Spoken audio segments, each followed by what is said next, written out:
नमस्कार, आर्यन खबर पे आपका स्वागत है। मैं हूं दीपक प्रियदर्शी। बिहार में सक्षमता परीक्षा हुई या फिर हो रही है। राज्यकर्मी बनना है, विशिष्ट शिक्षक बन रहे हैं, अभी और बनेंगे। सक्षमता 3 का ऐलान हो चुका है और उसके लिए एप्लीकेशंस भी लगातार आए। तकरीबन 32,000 एप्लीकेशंस आए और उसमें स्क्रूटनी के बाद तकरीबन 20,000 के आसपास 19,000 समथिंग जो है वो एप्लीकेशंस अप्रूव्ड हुए, बाकी रिजेक्ट हुए क्योंकि वो जो उसके क्वालिफिकेशन से जो ज़रूरी रिक्वायरमेंट है वो पूरे नहीं हो पाए। लेकिन इसके बावजूद भी 40,000 अभी तक ऐसे शिक्षक होंगे जो विशिष्ट शिक्षक नहीं बनना चाहते, जिनको राज्यकर्मी नहीं बनना है। आखिर क्यों? बहुत सारे उसमें तर्क हैं, ट्रांसफर पोस्टिंग और तमाम एज लिमिट, ये तमाम चीज़ों का तर्क दिया जा रहा है कि हम नहीं होंगे क्योंकि अभी विशिष्ट शिक्षकों का प्रॉपर वेतन भी शुरू नहीं हो पाया है। तो एक कहीं ना कहीं एक हिचकिचाहट है। आखिर ये स्थिति ऐसी क्यों है, इसी पर बातचीत करने के लिए हम लोग यहाँ मौजूद हैं और हमारे साथ इस समय पैनल में वरिष्ठ शिक्षक प्रतिनिधि के रूप में राष्ट्रीय स्तर पर शिक्षकों का प्रतिनिधित्व करते हैं शैलेंद्र कुमार शर्मा जी हैं, वरिष्ठ पत्रकार हैं बिहार के श्री दीपक कोचगवे जी, और एक्सपर्ट के रूप में क्योंकि शिक्षा जगत की हर पैनी चीज़ों पे पैनी नज़र बनाए रखते हैं सुनील कुमार सिन्हा जी। आप सभी का बहुत बहुत स्वागत है। सबसे पहले शैलेंद्र जी, आपसे जानना चाहेंगे कि 40,000 के आसपास शिक्षक नियोजित नहीं बनना चाहते हैं। हालांकि कुछ समय पहले ये आंकड़ा और नियोजित शिक्षक है वो ये कहते थे कि ऐसे शिक्षकों की संख्या 1 लाख के आसपास है जो विशिष्ट शिक्षक नहीं बनना चाहते, राज्यकर्मी नहीं बनना चाहते। लेकिन अभी जो आंकड़े आ रहे हैं कि उसमें 40,000 ऐसे शिक्षक हैं। धीरे धीरे ये संख्या घटती जा रही है। आखिर क्यों नियोजित शिक्षक राज्यकर्मी नहीं बनना चाहते? मांग तो लंबे समय से रही है। वर्तमान में शिक्षा विभाग अपनी मनमानी और शाही प्रवृत्ति को अपनाते हुए तरह तरह की मनमानी रवैये और शाही रवैये के आलोक में अपने अधिकारों और कर्तव्यों का अवहेलना कर बुद्धिजीवियों के विचार को दबाना चाहती और शिक्षकों पर आपातकाल जैसी स्थिति लागू करना चाहती है। जिस प्रकार अभी जो आदेश निकल रहे हैं, अभी जो माध्यमिक शिक्षा के निदेशक कहाँ हैं, यह पूछना गलत होगा क्या? माध्यमिक शिक्षा निदेशक के पद पर साहिला जी आ गई। महिलाओं का सम्मान होना चाहिए और अगर महिला भारतीय प्रशासनिक सेवा से है तो इसका भी सम्मान होना चाहिए। लेकिन मौलिक अधिकारों का हनन करना जो भारतीय संविधान के तहत हमें मिला हुआ है, उसके प्रतिकूल कोई आदेश निकालना क्या यह सहनीय है? क्या यह बिल्कुल असहनीय और असंवैधानिक आदेश है। अभी हाल ही में आदेश निकला है। सक्षमता परीक्षा का सवाल नहीं है, विशिष्ट शिक्षक बनने का सवाल नहीं है दीपक जी। सवाल है कि शिक्षक अपने बातों को कहां रखेंगे। आखिर व्हाट्सएप चैनल और जो मीडिया है इसके समक्ष नहीं रखेंगे तो क्या दरखास्त देकर घूमते फिरेंगे? मैं उस पर आता हूं शैलेंद्र जी, लेकिन जिसकी बात आप कर रहे हैं कि शिक्षा विभाग में एक प्लेटफॉर्म है जहां पे उस लेटर के जिसका जिक्र आप कर रहे हैं, उसमें एक प्लेटफॉर्म है जहां पे अगर किसी शिक्षक को शिकायत है, कोई प्रॉब्लम है, तो वो विभाग में अपनी शिकायत दर्ज कराए, सोशल प्लेटफॉर्म पे ना जाए। क्यों नहीं जाए? हमें अधिकार मिला हुआ है, भारतीय संविधान में उल्लेख है, अभिव्यक्ति की आजादी है। स्वतंत्रता इसी के लिए क्या मिली थी? यहाँ तो लोकतंत्र में आपातकाल भी लागू हुआ। तो अभी शिक्षा विभाग के तथाकथित शिक्षा पदाधिकारी माननीय मुख्यमंत्री जी के आदेशों का अवहेलना करते हैं। क्या इनके संविधान में भारतीय प्रशासनिक सेवा में लिखा हुआ है क्या 10 से 4 विद्यालय चलने का। मॉर्निंग में अभी 11:30 तक चलता था, आज तक का इतिहास है। 12:30 कर दिया गया, 40 मिनट का कर दिया गया 30 मिनट के जगह। ये लोग नियमों की अवहेलना करेंगे, आतंक राज कायम करना चाहते हैं और शिक्षकों पर लगाम लगाना चाहते हैं। वो छात्रों को शिक्षा देंगे कि आप मेरे पास आवेदन नहीं दीजिए कि पढ़ाई नहीं होती है। शिक्षकों को छात्र शैलेंद्र जी मैं आपके पास आता हूँ। मैं आपके पास आता हूं। सुनील जी, आपने भी देखा होगा इन चीज़ों को कि अभी बहुत सारे ऐसे नियोजित शिक्षक हैं जो अभी राज्यकर्मी नहीं बनना चाहते, लेकिन ये संख्या धीरे धीरे कम हो रही है। लेकिन बहुत सारे ऐसे शिक्षक हैं जिन्होंने फैसला कर लिया है कि वो राज्यकर्मी नहीं बनेंगे, तो ऐसे शिक्षकों का क्या होगा?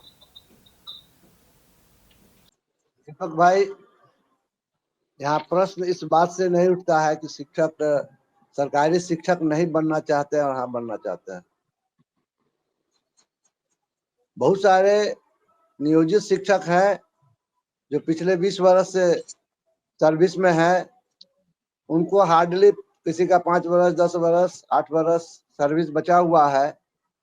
वो सरकारी शिक्षक बनकर क्या करेंगे, यह सवाल उनके सामने खड़ा हो गया है। उनको क्या फायदा होगा, क्या नुकसान होगा। जो एनपीएस की बात हो रही, मिलेगा कि नहीं मिलेगा, उसको लेकर के बहुत से लोग नहीं चाहते हैं। घर के बगल में नियोजित शिक्षक हैं, घर पर ही रहकर रिटायर कर जाएंगे 60 साल में। एक यह भी सवाल उनके साथ है। दूसरा सवाल यह है कि नियोजित शिक्षक जो बने उनमें से लगभग 1 लाख शिक्षकों का शैक्षिक प्रमाण पत्र एवं अन्य दस्तावेज का अब तक वेरिफिकेशन नहीं हुआ है। अगर उन नियोजित शिक्षकों में उस तरह के शिक्षक भी होंगे तो उनका फिर से पुनः, अभी जो विशिष्ट शिक्षक बनेंगे सबका फिर से वेरिफिकेशन होगा कागजात का। यह भी प्रश्न है। तीसरा प्रश्न जो सैलू भाई उठा रहे हैं, वो बार बार इस बात को बोल रहे हैं कि विशिष्ट शिक्षक बनकर क्या होगा।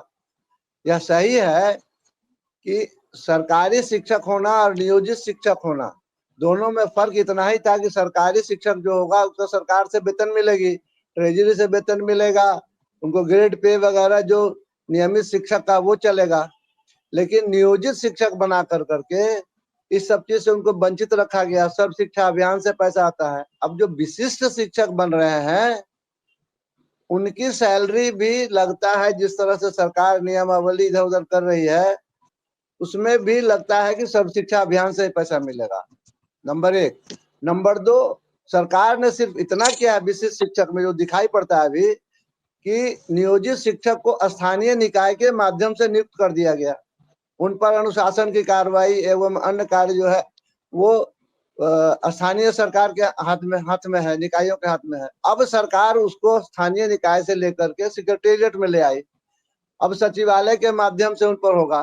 तो उसने कोड ऑफ कंडक्ट, जो सरकार में कोड ऑफ कंडक्ट लागू होता है, वह कोड ऑफ कंडक्ट उन पर लागू कर दिया। कोड ऑफ कंडक्ट में जो है माइनर मिसकंडक्ट, मेजर मिसकंडक्ट, वो दोनों को उसमें डिफाइन कर दिया। सैलू भाई बोल रहे थे कि क्यों नहीं बोलेगा, शिक्षकों को बहुत सा अधिकार है, वो इलेक्शन भी लड़ लेते हैं, बहुत तरह की उनके पास है। लेकिन जब आप सरकारी शिक्षक कहलाएंगे तो आपको एक सर्टेन आचरण को मानना होगा। कोड ऑफ कंडक्ट जो बना हुआ उसको मानना पड़ेगा। आप यूं ही इधर उधर कुछ भी बोलते रहेंगे, इससे काम नहीं चलेगा। और उसके आधार पर आप पर कार्रवाई हो जाएगी, और वो कार्रवाई बर्खास्त तक है मेजर मिसकंडक्ट में। यह सब चीज जो है उन लोगों को डरा रहा है कि भाई इसका कैसे निदान होगा। अब है कि सरकारी बनने के बाद विशिष्ट जो बन रहा है शिक्षक, उसके साथ समस्या यह हो रही है कि उसका वेतन के बारे में समझ में नहीं आ रहा कि वेतन क्या होगा। अभी तक ग्रेड पे वगैरह के हिसाब से कुछ नहीं बन रहा है। उनको एनपीएस हो जाएगा। तो इन टीचर को नियोजित शिक्षक और विशिष्ट शिक्षक बनने में फर्क क्या हो रहा है कि नियोजित शिक्षक से एनपीएस का नहीं कट रहा था, अब एनपीएस का कटेगा विशिष्ट शिक्षक से, जो अभी आ रहा है खबर। तो उसके माध्यम से इनका पैसा कुछ कम जा रहा है। जी सुनील जी, लेकिन पेंशन उनके पास रहेगा। यह सब परिस्थिति है और इसीलिए को बेहतर तरीके से समझते हैं। बिहार के वरिष्ठ पत्रकार हैं दीपक कोचगवे जी। दीपक जी, जो अभी सरकार ने एक शिक्षकों से वायदा किया था कि आपको राज्यकर्मी बनाएंगे, उनकी मांग थी, मांग को पूरा किया, राज्यकर्मी बनाने का, राज्यकर्मी का दर्जा दिया, कई विशिष्ट शिक्षक भी बने, उनका वेतन भी शुरू नहीं हुआ। एक तरह से कहीं ना कहीं सरकार अपने वायदे को क्या पूरा नहीं कर पाती, जिससे इतना असंतोष फैलता है? देखिए, सबसे बड़ा दीपक जी सवाल है यह सिस्टम। सबसे बड़ा सवाल है सिस्टम, शिक्षा शक्ति और उसको कर गुजरने का मादा। वो ना तो सरकार में है, हाँ, और न बहुत कुछ शिक्षकों में भी नहीं। लेकिन सरकार जितने नियम बनाती है, भाई इधर करीब 2 वर्षों से शिक्षक और सरकार के बीच जो द्वंद्व चल रहे हैं, जिस तरह के अधिकारियों के द्वारा शिक्षकों पर कार्रवाई हो रही है, तो ये एक तरह से पढ़ाई, छात्र का जो पढ़ाई है वो तो वंचित हो रहा है। छात्र को पढ़ाने का जिम्मा शिक्षक को है और पढ़वाने का जिम्मा सरकार का है। तो सरकार और शिक्षक के बीच जो समन्वय है वो समन्वय नहीं। देखिए, बहुत दिनों से देख रहा हूँ, अब आपको बता दें कि बिहार की शिक्षा की हालत कितनी बदतर है, वो भी सरकारी शिक्षा की हालत कहीं नहीं सुधार हो रहा है। ये मैं तो देख रहा हूँ, 40 साल मेरे जर्नलिज्म का हो गया, मैं लगातार देख रहा हूँ कि प्राइवेट स्कूलों का जाल सा बिछा जा रहा है, कोचिंग के लोग मालो माल होते जा रहे हैं, छात्र का पैसा लगातार उनके माँ बाप का जा रहा है। तो क्या ये दायित्व सरकार का नहीं बनता कि हम एक ऐसा सिस्टम बनाए जिसमें कि हमारा जो ढांचा है, हमारा जो इंफ्रास्ट्रक्चर है। आप बताइए, जिला स्कूल का इंफ्रास्ट्रक्चर जाके देखिए, कितना बड़ा एरिया है, कितने कमरे हैं, कितने बिल्डिंगे हैं, वो ध्वस्त हो रहे हैं। उसमें सरकार की नजर है नहीं कि हम उसको ठीक, सिर्फ अगर आप कभी रास्ते से चले जाए तो स्कूल को देखिए तो बाहर में पेंटिंग है, शिक्षक गायब है, स्टूडेंट नहीं है। तो कहीं ना कहीं बिहार की छवि, अब जैसे कहा कि कोड ऑफ कंडक्ट की बात है, अगर कोड ऑफ कंडक्ट में जो कोड ऑफ कंडक्ट है, अगर आप उसको मानेंगे तो आपको फॉलो करना पड़ेगा। मगर कोड ऑफ कंडक्ट सबके लिए बराबर होता है, शिक्षा के हर जगत के लिए बराबर होता है, चाहे वो उच्च शिक्षा हो, माध्यमिक शिक्षा हो, प्राइमरी शिक्षा हो, तो सबके लिए बराबर होता है। अब ये लोग क्यों नहीं जा रहे हैं, क्यों नहीं चाहते हैं कि भाई 40,000 शिक्षक नियोजित सरकारी क्यों नहीं बनना चाहते हैं? उनका इन्होंने अच्छा जवाब दिया कि भाई सरकार बनेंगे, किसी की 4 साल नौकरी बची है, किसी की 5 साल नौकरी बची है, वो कहाँ जाएंगे, कैसे अपना सारा चीज बीट करेंगे, ये सारी चीजों को सरकार को सोचना चाहिए। सिर्फ स्कूल में विजिट मार के और व्हाट्सएप कॉल करके ये देखना कि वहाँ शिक्षक है कि नहीं, पढ़ा रहा है कि नहीं, कम से कम शिक्षकों की बुनियादी समस्याओं को देखना चाहिए। जो शिक्षक के चलते आपके बिहार के लोग IAS IPS कहाँ नहीं बनते, तो उस शिक्षक की यह हाल क्यों है?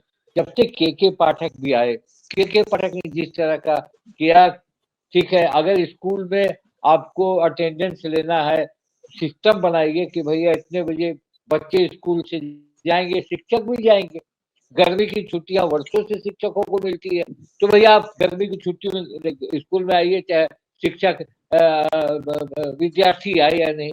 देखिए, बुनियादी ढांचे पर दोनों को सोचना होगा, और जब कोई काम होता है, कोई निर्णय होता है, ढांचे पे दोनों को सोचना होगा। शैलेंद्र शर्मा जी, जिस तरह से अभी सुनील जी कह रहे थे कि रूल्स एंड रेगुलेशन, टीचर अगर गवर्नमेंट सर्विस में है तो रूल्स एंड रेगुलेशन जो गवर्नमेंट का है उसको तो आपको फॉलो करना पड़ेगा, चाहे कुछ भी हो, आप उसके दायरे से बाहर नहीं जा सकते।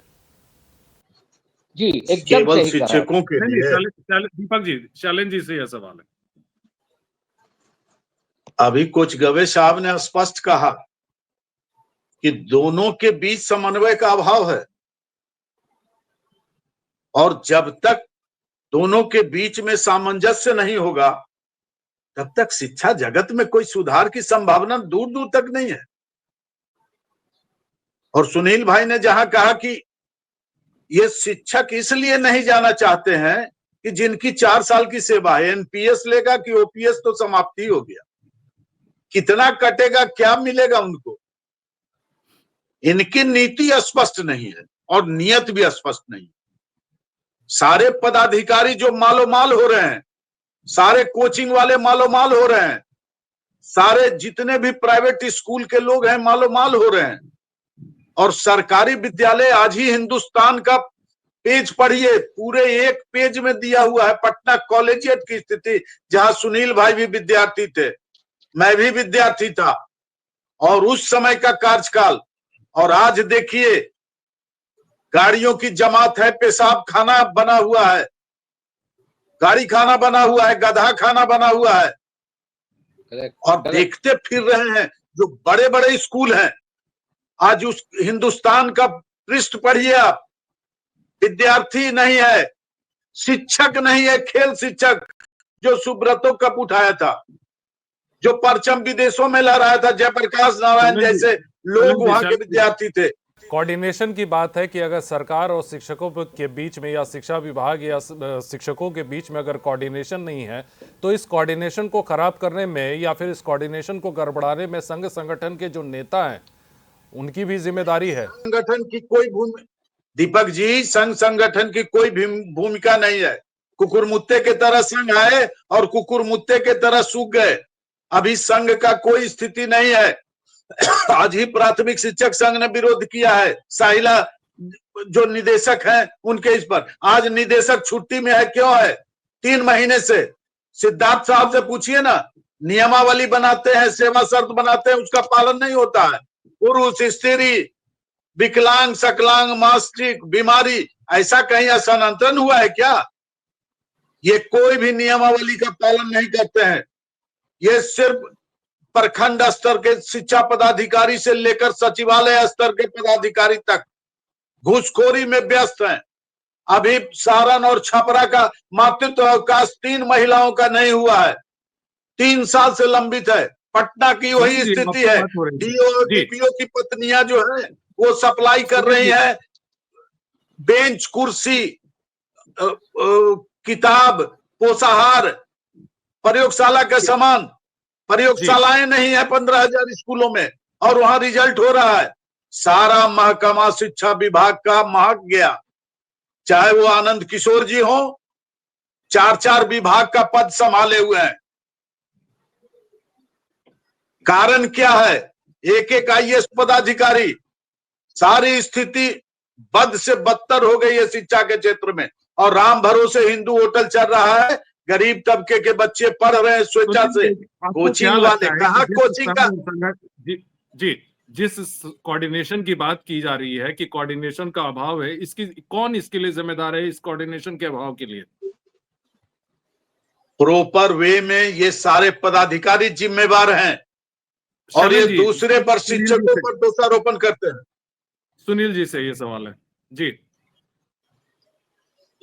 अभी उचगवे साहब ने भी और शर्मा जी दोनों ने जो है, सैलू भाई ने भी इंफ्रास्ट्रक्चर की बात उठा दी। ये इंफ्रास्ट्रक्चर का जो मामला है, अव्यवस्था जो पैदा हुआ है विद्यालय में, वो इंफ्रास्ट्रक्चर के अभाव में हुआ है।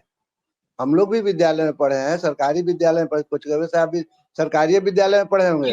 ये इधर के समय में जो सरकार जगन्नाथ मिश्रा से लेकर के नीतीश कुमार तक ने जो काम किया है, वो अव्यवस्था पैदा करने का काम किया। इसमें केंद्र में जो इंदिरा गांधी की सरकार थी, बाद में राजीव गांधी आया, इस सब का जो सरकार में नई शिक्षा नीति सब जितना आया है, सब अव्यवस्था में खोज रहे थे कैसे कुछ कर ले। और यह बात शिक्षक संघ को ध्यान देना चाहिए। एक बात सही है सैलू भाई, अगर दीपक भाई उठा रहे हैं सवाल, अगर यह गड़बड़ हो रहा था तो शिक्षक संघ को उठाना चाहिए। शिक्षकों के लिए बैठने के लिए कुर्सी नहीं है। हमने एक बार तो आंदोलन किया था कि शिक्षकों को कुर्सी दो। हम तो सिर्फ इंफ्रास्ट्रक्चर के लेकर के कह रहे हैं बात को। आप टीचर को कहिएगा पेड़ के नीचे पढ़ाइए। एक ही स्कूल में 4-4 विद्यालय, 5-5 विद्यालय चला गया है। कोई फैसला आता है या फिर कोई आदेश आता है तो उसमें 2 तरह की चीजें होती है। एक कुछ संघ संगठन के नेता कहते हैं कि वो सही है, कुछ कहते हैं कि गलत है। एक कंफ्यूजन की स्थिति कहीं ना कहीं तो शिक्षकों में पैदा होती है इससे। नहीं, शिक्षकों में कोई कंफ्यूजन पैदा होता है, ये प्रश्न बहुत बाद की है। पहला है कि शिक्षक संघ में जो लोग हैं, वो शिक्षा व्यवस्था जो चौपट हो रही है, इंफ्रास्ट्रक्चर नहीं है, शिक्षकों को पढ़ाने के लिए व्यवस्थित ढंग से नहीं है, वो सवाल कौन उठाएगा? वो सवाल कुछ गवे जी उठाएंगे, हम उठाएंगे? वो सवाल शिक्षक संघ को पहले उठाना चाहिए। शिक्षकों की प्रतिष्ठा का सवाल है कि उनके लिए व्यवस्था नहीं है। पटना कॉलेज स्कूल में सारी व्यवस्था है, तो स्कूल को ढहाने के लिए लगे हुए हैं। ऐसे सैकड़ों स्कूल को जानते हैं, जो स्कूल बढ़िया से चल रहा है उसको ढहाने के पीछे ही लोग लग गए।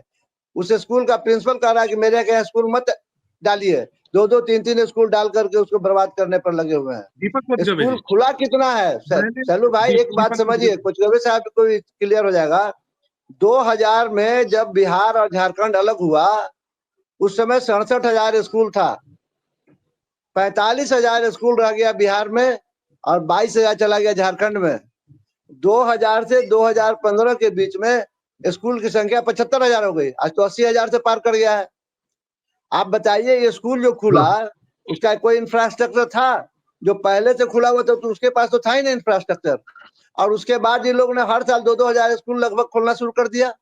इस आधार पर खोला इन लोगों ने। इंफ्रास्ट्रक्चर के ऊपर बात हो रही है और सरकार के आदेश यानी शिक्षा विभाग के आदेश के ऊपर कई सवाल खड़े होते हैं। आपने हर विभाग को बहुत नज़दीक से देखा है कि उसमें क्या क्या क्या और कैसे कैसे आदेश पारित होते हैं। मैंने भी देखा है, क्योंकि कई विभागों को मैंने भी उसकी बीट कवर की है। कई इतना सारा एक एक आदेश पर इतनी सारा विवेचना, इतना विश्लेषण, इतने सारे सवाल, मुझे नहीं लगता है कि शिक्षा विभाग के अलावा किसी और विभाग में इतने सवाल उठते हैं। आपने जो कहा ये विवेचना और ये शिक्षा विभाग के बारे में बहुत अच्छा कहा कि देखिए अब आपके पास 45,000 स्कूल है। झारखंड के बंटवारे के बाद उन्होंने आंकड़ा दिया और 22,000 झारखंड में। आपने कोई तैयारी क्यों नहीं की थी कि हमारे 45,000 स्कूल में हमारा ये सिस्टम होगा, हमारे इतने बेंचेस होंगे। ठीक है, शिक्षक को आप बैठने की जगह नहीं देंगे और अच्छी शिक्षा की बात करेंगे।